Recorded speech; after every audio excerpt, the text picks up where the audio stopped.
तुम सुग्रीव की सहायता क्यों नहीं करते? सीता ने पूछा। तुम कितने बलशाली और फुर्तीले हो, तुम निश्चित रूप से बाली को हरा सकोगे। सीता बोली। हेलो दोस्तों, स्वागत है आप सभी का हमारे चैनल में। हम पढ़ रहे हैं पुस्तक सीता, जो कि लिखी है देवदत्त पटनायक जी ने, और हम इसका खंड 5 पढ़ रहे थे। तो चलिए उसी को आगे पढ़ते हैं। सूर्य से मिले पाठ। तब हनुमान ने सीता को सूर्य तथा सूर्यपुत्र के साथ अपने संबंध के विषय में बताया। हनुमान संसार का सारा ज्ञान पाना चाहते थे। वे सूर्य के पास पहुंचे, जिन्होंने धरती पर देखने योग्य सब कुछ देख रखा था। परंतु सूर्य हनुमान के गुरु नहीं बनना चाहते थे, क्योंकि वे सारा दिन आकाश में विचरण करते करते इतना क्लांत हो जाते थे कि इसके बाद कुछ करने की हिम्मत ही नहीं रहती थी। हनुमान हट के साथ सूर्य के रथ के आगे जा खड़े हुए। सूर्य पूर्व से पश्चिम की ओर जा रहे थे। हनुमान सूर्यदेव के सम्मुख उनकी दृष्टि को सहन करते हुए खड़े थे। वे किसी भी दशा में उनसे ज्ञान पाना चाहते थे। दृढ़ संकल्प का ऐसा परिचय पाकर सूर्य ने हनुमान को वेदों, वेदांगों, उपवेदों, तंत्रों व शास्त्रों की जानकारी दी। सूर्य की शिक्षाओं के बल पर हनुमान ने प्रत्येक सिद्ध प्राप्त की और एक तपस्वी में रूपांतरित हो गए। यही कारण था कि हनुमान स्वेच्छा से अपनी देह का विस्तार कर सकते थे, उसे संकुचित कर सकते थे, आकार बदल सकते थे, पक्षी की तरह उड़ान भर सकते थे, भारी अथवा भारविहीन हो सकते थे, दूसरे को आकर्षित करते हुए उस पर वर्चस्व स्थापित कर सकते थे। सूर्य ने इस ज्ञान के बदले में केवल एक ही आग्रह किया, मेरे पुत्र सुग्रीव का ध्यान रखना। वह इंद्र के पुत्र बाली जितना शक्तिशाली नहीं है, सदा उसके मित्र बने रहना। इस प्रकार मैं सदा सुग्रीव का पक्ष लेते हुए उसकी रक्षा करता हूँ, परंतु इसका अर्थ यह नहीं कि मुझे इंद्र के पुत्र बाली का विरोध करना होगा। मैंने सुग्रीव का पक्ष देखा और मैंने बाली का पक्ष भी देखा। सुग्रीव का कहना है कि बाली अनुत्तरदायी रहा। बाली का मानना है कि सुग्रीव ने जो किया उसके लिए उसे क्षमा नहीं किया जा सकता। वे दोनों अपने अपने दृष्टिकोण के साथ सही हैं। हनुमान ने सीता से कहा। यह तो सत्य है, सीता बोली। यद्यपि लक्ष्मण ऐसा नहीं सोचते। जब उन्होंने भी यही कथा सुनी तो उन्होंने कहा, तुम शिव के समान हो, जो राक्षस, यक्ष, देवों व असुरों को अपना सहयोग देते हैं। क्या तुम्हें नहीं लगता कि तुम्हें किसी एक पक्ष को चुनना चाहिए, विष्णु की तरह?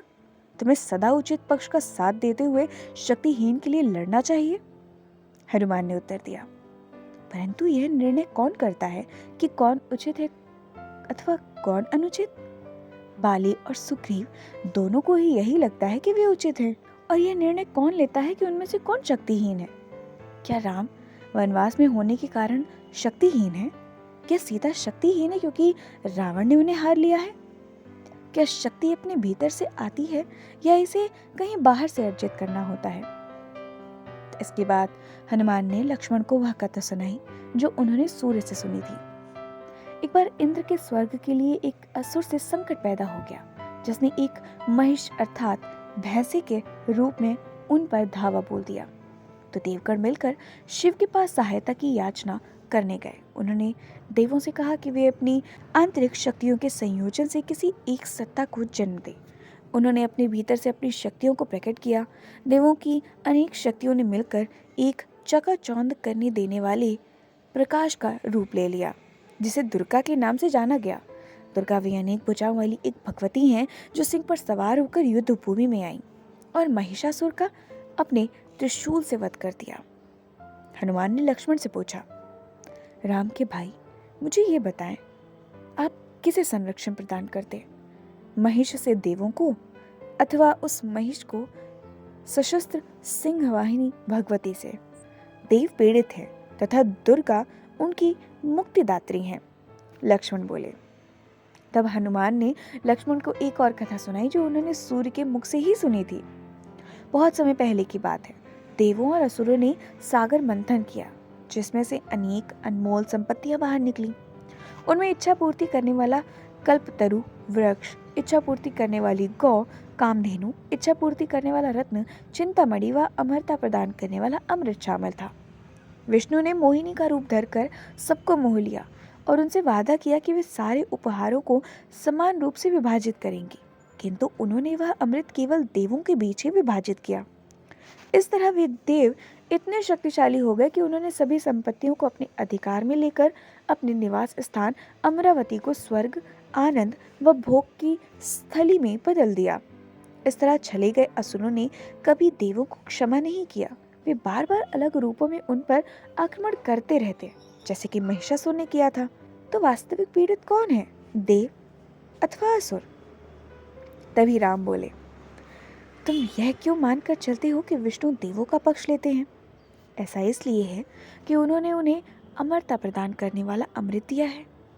हाँ, अमृत पान करने के बाद तो देवों को अपनी मृत्यु का भय भी नहीं सताना चाहिए।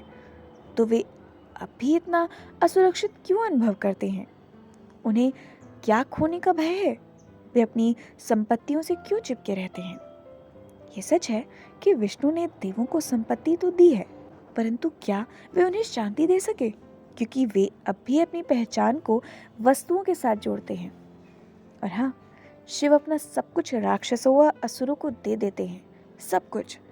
वे जो भी मांगते हैं पाते हैं, परंतु वे उनसे क्या चाहते हैं? वे उनसे धन और सत्ता चाहते हैं, वही वस्तुओं की वासना। वे कभी सहायता नहीं चाहते कि उन्हें इन शुदाओं से उबरने का अवसर मिले। वे कभी नहीं चाहते कि उन्हें अपने मनस के विस्तार का अवसर मिले। और इसी तरह वह शुदा उनके अस्तित्व को डसती रहती है, जिस तरह देवों का अस्तित्व भयातुर रहता है। ये संसार निरंतर अंतहीन रूप से जारी रहता है, जिसमें नियमित अंतराल पर जय और पराजय आते जाते रहते हैं। ये संघर्ष उनके नेतृत्व में होता है, जो ये मानते हैं कि वे उचित हैं अथवा जो ये मानते हैं कि वे शक्तिहीन हैं। तब प्रत्येक वानर राम को इस प्रकार देखने लगा जैसे शिष्य अपने गुरु की ओर देखते हैं। राम बोले, इसे जानो, दुर्गा वह बल है जिसे हम बाहर से पाते हैं, शक्ति वह बल है जिसे हम अपने भीतर से पाते हैं। प्रकृति हमें शक्ति प्रदान करती है। मानव समाज इस प्रकार बना है कि उपकरणों, नियमों व संपत्ति के माध्यम से दुर्गा को स्वीकार कर सकें। किंतु वन में इतने वर्ष बिताने के बाद 13 वर्षों से अधिक समय से सीता और मैंने दुर्गा की बजाय शक्ति को मान देना सीख लिया है, क्योंकि हमारे भीतर से उत्पन्न होने वाली शक्ति सदा हमारे साथ होती है। ये जरूरी नहीं कि हमारे पास बाहर से मिलने वाली शक्ति हो ही। रावण बाहरी बल पाना चाहता है। वह उस व्यक्ति को दंड देना चाहता है जिसके भाई ने उसकी बहन का अपमान किया। वह मेरी पत्नी को एक संपत्ति के रूप में देखता है। वह उसे चुराकर मुझे दुखी करना चाहता है। वह सीता को एक व्यक्ति के रूप में नहीं चाहता, जिसने उसे कोई हानि नहीं पहुंचाई। मैं उसे दोष नहीं देता, मैं उससे रुष्ट भी नहीं हूँ। मैं उसका दृष्टिकोण समझता हूँ। मुझे नहीं लगता कि वह गलत है। मैं उससे उसकी सत्ता के कारण बैर नहीं रखता। मैं केवल अपनी सीता की रक्षा करना चाहता हूँ, उसे उसकी खोई स्वतंत्रता लौटाना चाहता हूँ। आप रावण को दोष नहीं देते? सुग्रीव आश्चर्यचकित था। नहीं, मैं समझ सकता हूँ कि वह क्या मानसिकता रखता है। जिस प्रकार मैं ये भी समझ सका कि कैकेयी माता की सोच का मूल क्या था। रावण में असीम संभावना भरी है, किंतु वह उसे पाने से इनकार करता है। वह मुझे शत्रु समझता है और मेरे वास्तविक रूप को जानने से इनकार करता है।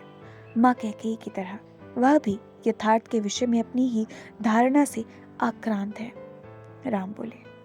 राम के ऐसे वचनों को सुनने के बाद हनुमान सीता से बोले, मुझे एहसास था कि राम एक सच्चे ब्राह्मण है, जो अपने व अपने आसपास के लोगों के मनस का विस्तार करता है। एक तपस्वी के मन के साथ गृहस्थ की भूमिका। उनके राजा बनने के लिए किसी प्रकार के राज्य की आवश्यकता नहीं है। उन्हें पति बनने के लिए किसी पत्नी को अपने अधीन करने की आवश्यकता नहीं है। सीता बोली,